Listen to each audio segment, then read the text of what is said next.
Y ahora vamos a ver las etapas culturales de la historia americana. Específicamente vamos a ver el tema de las sociedades indígenas también. Vamos a ver un poquito de este tema. Bien, hablar de América y de etapas culturales es hablar también de grande diversidad cultural. Se cree que por cada lengua prácticamente es una etnia distinta.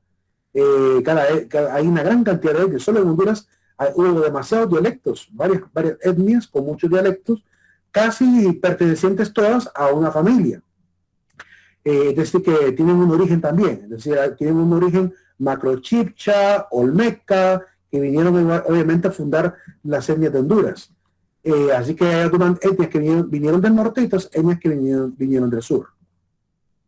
Las etapas culturales sirven para poder clasificar las características de estas etnias, para poder clasificar su sistema de vida, su sistema sobre todo la parte de cómo sostienen la vida, la parte del cultivo, por ejemplo, de en qué regiones también han estado ubicadas. Así que para mejorar la comprensión antropológica de estos pueblos, se han dividido varias etapas.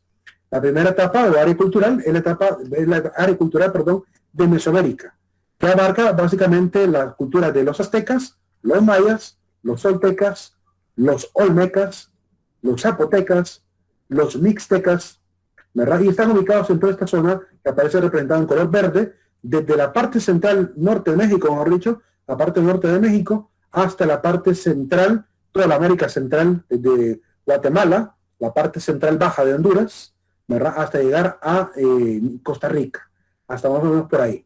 Un poquito quizá al norte, llegar a la frontera con Nicaragua. Lo que antes se conocía como Veragua. Es que esta zona es llamada Veragua y es la zona entre Nicaragua y Costa Rica, ¿verdad? Hasta Panamá incluso abarcaba una parte. Así que esta zona, la mayoría de libros hablan de Veragua. La parte central, desde Nicaragua hasta Costa Rica. Después está la otra área cultural, que es la área circuncaribe, que abarca algunas etnias como los arahuacos, o los arawak, los caribes, con los cuales serán los primeros que se encontrarán los españoles, los chiriquí de Panamá, los darien, los del Darién de Panamá también, y los taínos, los indios taínos también del Panamá. Así que estos son los principales pueblos de la zona circuncaribe. Están ubicados en esa zona de color anaranjado, es el mejor mapa que pude conseguir, un poco mala la calidad, que representa obviamente todo lo que son las islas, la parte ya oriental de Honduras, toda la parte norte y oriental de los países centroamericanos, hasta llegar obviamente a lo que sería el norte de Brasil, las Guyanas y la parte de la Gran Colombia, lo que después terminará siendo llamado la Gran Colombia, que es prácticamente el territorio de Venezuela, Colombia y Ecuador. Ahí aparecen los lugares: Colombia, Venezuela, Antillas, Guyanas y el resto de América Central. La siguiente etapa, o siguiente área, mejor dicho, se llama la área andina. Está ubicado, la cultura específicamente es los incas, no hay otra cultura, es la única cultura que se nombra ahí, quizá algunos derivados de la misma etnia, pero en general son los incas. Y la etapa en la zona marginal, que es la etapa de algunas etnias que en medio se renombran, pequeños grupos que incluso algunos han ido desapareciendo, como los chaqueños, los guaraníes, que están todavía muy fuertes en la zona del estado de Sucre, de ¿cómo se llama?, del Amazonas, prácticamente de lo que hoy llamamos Brasil, toda la parte central, ¿verdad?, la parte de Ecuador también, la parte de Bolivia, ahí está prácticamente regado todos los indios guaraníes, ¿verdad?, en la zona sobre todo central del Amazonas, que ocupa hoy en día el área chaqueña que le llaman, ¿verdad?, que está en color gris, el Brasil oriental, el sur de Sudamérica también. Ahí están algunos lugares en color gris marcados como zonas así en medio de otras grandes regiones que hemos mencionado anteriormente. Son pequeños pueblos nada más, con muy poco avance cultural. Hay que mencionar ese detalle también, que muy poco avance cultural, porque lo que todavía tienen es un sistema de chozas. No llegaron a las construcciones como el nivel de los incas, por ejemplo. También aparece este famoso antropólogo y arqueólogo llamado Román Piñachán, que nos regala otra distribución también de la historia precolombina, que nos ayuda a entender un poquito de las etapas en las cuales han pasado los pueblos de toda América específicamente. Román Piñachán nos dice que hubo la etapa primero de recolección y de cazadores. Son los pueblos nómadas que llegan entre el año 50.000 al año 30.000 a habitar América. Luego viene la etapa del sedentarismo, del año 5000 al año 1200, ya los pueblos están establecidos, empiezan a aparecer las primeras grandes tribus. Después la etapa de los pueblos y estados teocráticos, como los mayas, los aztecas y los incas, que son pueblos altamente teocráticos, donde los líderes prácticamente son sacerdotes. Y los pueblos estados militaristas, que van del año 900 hasta el año 1521, ya todavía en la época de la conquista. Son los pueblos que se van a enfrentar a Hernán Cortés, por ejemplo, en México, como los aztecas del norte. En estas etapas culturales también hay otra distribución que quisiera mencionar. Hay una distribución de etapas culturales basada en 3 etapas, fáciles de recordar. La etapa preclásica, clásica y posclásica. Y por cada una de las etapas se enumeran algunos eventos que consideran que son características que marcan a cada uno de estas etapas. Por ejemplo, la etapa preclásica, que va del 1500 al año 292 después de Cristo, es la etapa marcada por los siguientes eventos. Primero, la agricultura como fundamento económico. Segundo, aparecen las primeras comunidades, aldeas y centros ceremoniales. La gente empieza a tener ya la costumbre de hacer pequeños nichos para dar culto a los dioses. Todavía no hay templos. Lo único que hay son pequeños nichos, como van a tener, por ejemplo, los lencas en Honduras. Se desarrolla la escritura, ¿verdad? Una escritura muy naturalista, epigráfica, escrita sobre piedra, y que tenía una, ¿cómo se puede decir?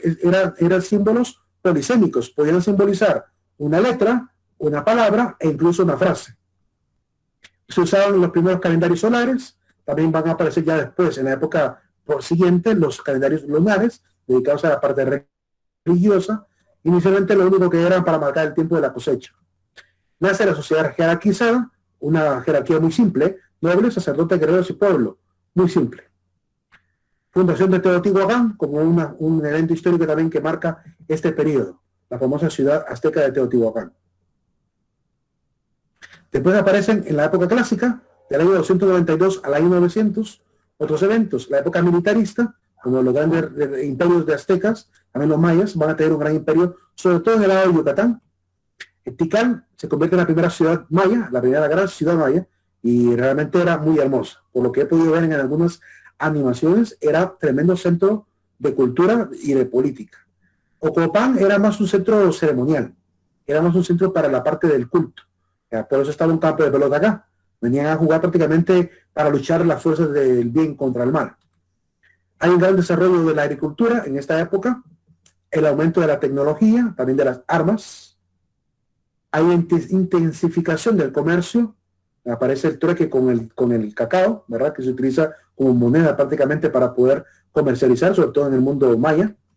Se consolida la jerarquía política, social y también la sacerdotal. Los sacerdotes van a jugar el papel primordial porque van a ser la voz de los dioses, ¿verdad? De hecho hay una obra llamada Chilam Balam, que significa, ¿cómo se llama? El brujo jaguar, porque los brujos eran el chi, la boca de los dioses. A través de ellos hablaban los dioses. Los grandes centros ceremoniales y las ciudades, que aparecen también en este momento, las grandes construcciones de las pirámides, y florecen las ciencias, las artes y la historiografía. Es en esta época que aparecen los principales códices, que desgraciadamente muchos de ellos se van a perder por las invasiones, las guerras, también el papel que jugó la iglesia, porque también se cuenta en Yucatán del caso de un fraile llamado Diego de Landa, que mandó a quemar los códices de los indígenas de Yucatán. Es decir, que se perdieron una gran cantidad de cultura maya por culpa del fanatismo de un fraile, que irónicamente va a ser denunciado por otro fraile. Ya veremos más adelante de quién se trata. En la época posclásica, que es la época de la decadencia y de esparcimiento, porque los pueblos empiezan a caer obviamente en un estado militarista, tienen miedo, huyen, como se pudo ver en la película de Apocalipto, que hubo una comunidad que iba huyendo cuando se encuentran con la civilización del personaje principal, es decir, que se encuentra con el pueblo de este que va a ser capturado, del personaje principal, que no recuerdo el nombre del papel que juega, que no sé si se llamaba Hijo de Garra Jaguar, no sé si se llama así, pero se encuentra con un pueblo nómada que está huyendo de los pueblos del norte y le dan el consejo que se vayan también, porque están viniendo los pueblos del norte, como los aztecas, a querer dominar también a los pueblos del sur, ¿verdad? Incluso los mayas también tenían el sistema militarista y querían doblegar a las etnias del sur, a las etnias menos desarrolladas.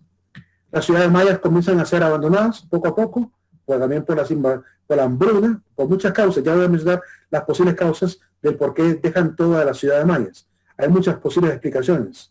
Yo, sinceramente, por la forma como es nuestro continente y nuestro istmo centroamericano, yo sinceramente creo mucho más factible el tema del clima. Que el clima pudo haber sido determinante para huir. Quizá inundaciones, huracanes, terremotos, volcanes y todos esos detalles. Porque la zona es extremadamente ¿cómo se puede llamar? Es muy probable que se den estos fenómenos en este territorio, ¿verdad? Y quizá por esa razón han de haber huido.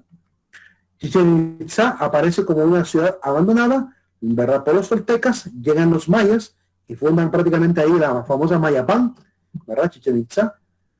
Y ahí aparecen también este bracito de cultura maya que se van a hacer llamar a sí mismos los Itzáes, que son esta comunidad de Yucatán que prácticamente van a encontrarse con los españoles.